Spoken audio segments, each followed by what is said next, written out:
Jadi setelah Abu Jahal kembali kepada kawan-kawannya, lalu ia menceritakan keinginan jahatnya atau perbuatan jahatnya kepada baginda Rasulullah, dan kemudian jatuhlah batu itu. Itu maksudnya isyarat dari Allah Ta'ala bahwa jika orang-orang itu, jika kaum itu ingin menyakiti, ingin berbuat jahat, atau ingin menghalang-halangi risalah yang disampaikan oleh utusannya, maka Allah akan membelanya. Makanya ketika disampaikan tentang keinginan jahatnya itu kepada kawan-kawannya, batu itu jatuh dari tangannya. Jadi maksudnya itu adalah pesan untuk kawan-kawan yang lain juga agar jangan berbuat demikian. Faqala rajulun min bani Mahzum ana aqtuluhu bihadzal hajari fa'atahu wa huwa yusalli.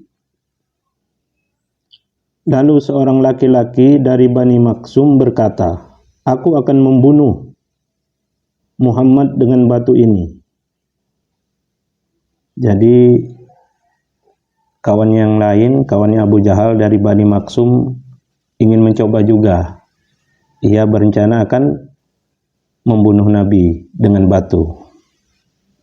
Lalu ia mendatangi Nabi Muhammad SAW di saat beliau sedang sholat. Karena menurut pendapat mereka, menurut akal mereka, di saat Nabi sedang sholat, maka itu adalah tempat yang paling bagus untuk mendatangkan mudarat, untuk mendatangkan kecelakaan bagi Nabi, karena pada saat itu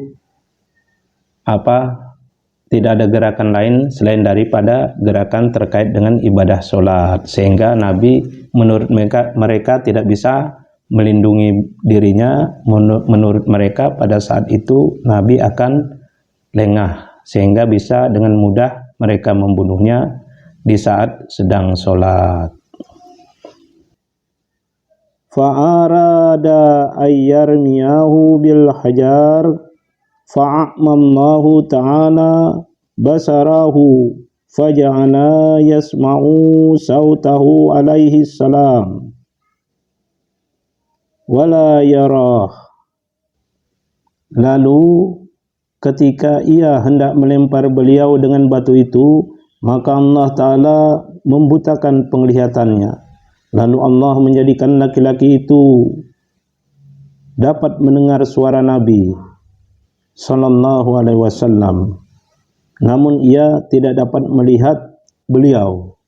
Jadi laki-laki itu dibutakan oleh Allah. Jadi Nabi tidak tampak oleh laki-laki yang akan berencana membunuh Nabi itu, tapi orang itu dapat mendengar suara Nabi, tapi dia tidak bisa melihat Nabi. Faraja'a ila ashabihi falam yarahum hatta naduhu faqalu ma sana'ta. Lalu ia kembali ke teman-temannya, lalu ia tidak dapat melihat mereka hingga mereka memanggilnya. Lalu mereka berkata, apa yang telah engkau perbuat? Maksudnya apa yang kawan-kawannya bertanya, apa yang telah engkau perbuat terhadap baginda Rasulullah. Jadi saat ia kembali kepada teman-temannya, orang itu pun tidak bisa melihat temannya, tapi bisa mendengar suara kawannya, sehingga kawannya itu bertanya, apa yang telah kau lakukan? Itulah perlindungan Allah terhadap baginda Rasulullah sallallahu alaihi wasallam. Jadi siapa yang mengikuti baginda Rasulullah, yang mahabbah, yang cinta, yang mutaba'ah, yang mengikuti beliau, yang banyak berselawat, maka Allah mengkaruniakan pula kelebihan-kelebihan, keutamaan-keutamaan sebagian kecil dari apa yang telah dikaruniakannya kepada baginda Rasulullah. perlindungan-perlindungan, kebaikan-kebaikan, keselamatan-keselamatan, dan keberkahan yang banyak.